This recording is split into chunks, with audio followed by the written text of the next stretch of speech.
What I would like to do today is talk for a few minutes about internally displaced persons, or IDPs. They are a subset of the forced migration population in the world today.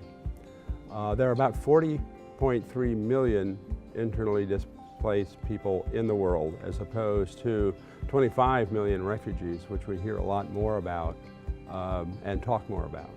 Internally displaced people are folks who, for one reason or another, move from their place of residence to another place within their own country, but do not cross a border and do not leave the country. Internally displaced people are usually the poorest folks in their society. They lack the resources or the ability to move to any other country to become refugees.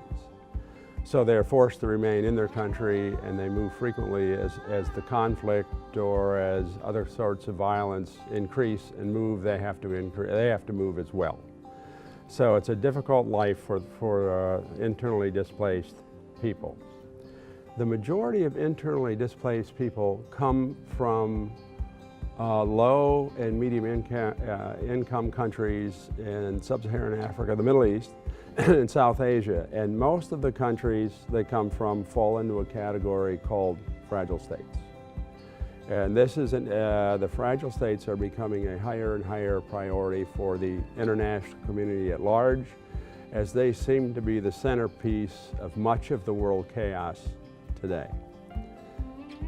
Fragile states are characterized by poor governance, weak institutions, rampant corruption, and a lack of rule of law.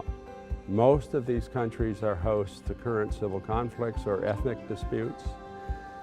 And again, these countries either are unable or may even be unwilling to assist the internally displaced people. And they are very reluctant to provide basic services such as health care, water and sanitation, shelter, and those sorts of basic services.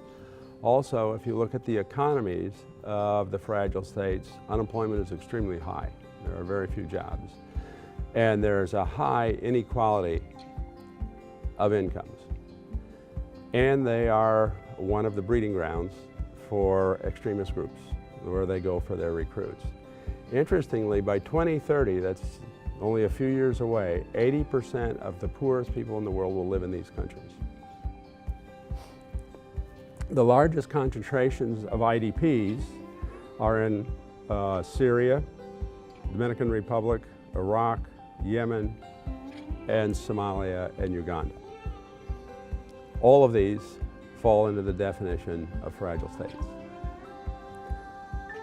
IDPs, their assistance to them, is the responsibility of the host government, not the international community. And the IDPs have a very difficult relationship with their host government.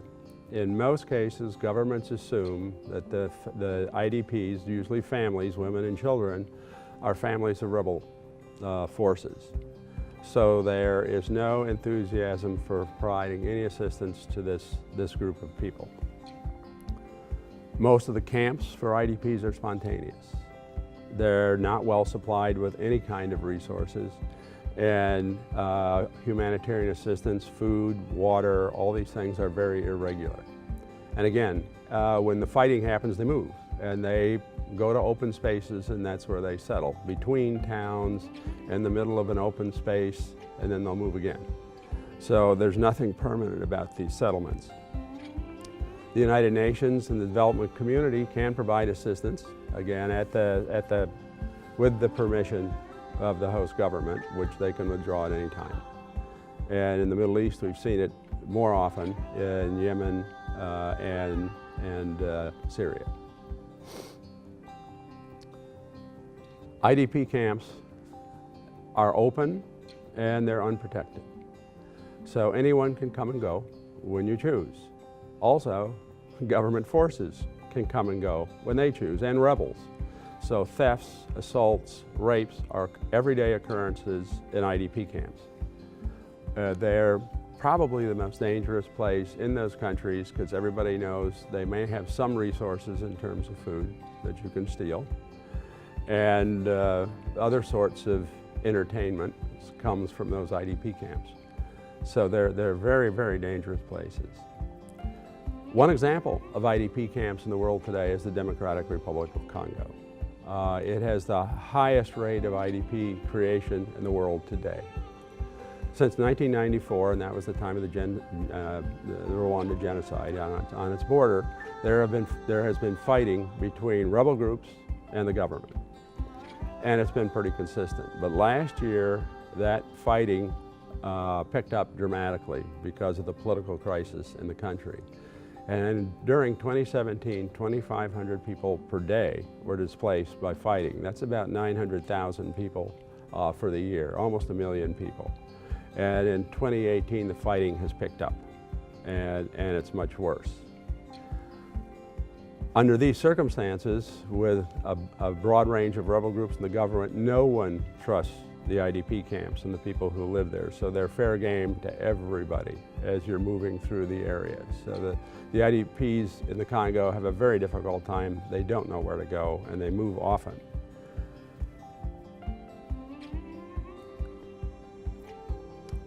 So far, this year, 13 million people require humanitarian assistance in the Congo, and 5.7 million have been displaced.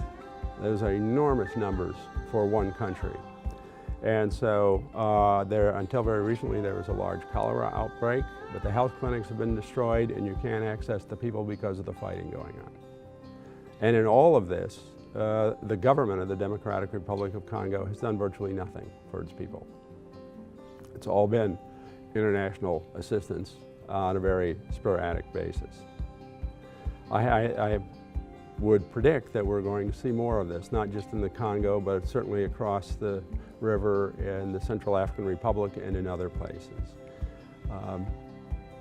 Fragile states are a pernicious and a persistent feature of the international community in the 21st century, and will continue to grow and be a problem. And I think it's incumbent upon the United States and the other donors to work together with these states, no matter how difficult it is, to get to the root of their instability and try and deal with that, and then also come up with a way to actually deal on a consistent basis with these internally displaced people who are basically ignored by everyone.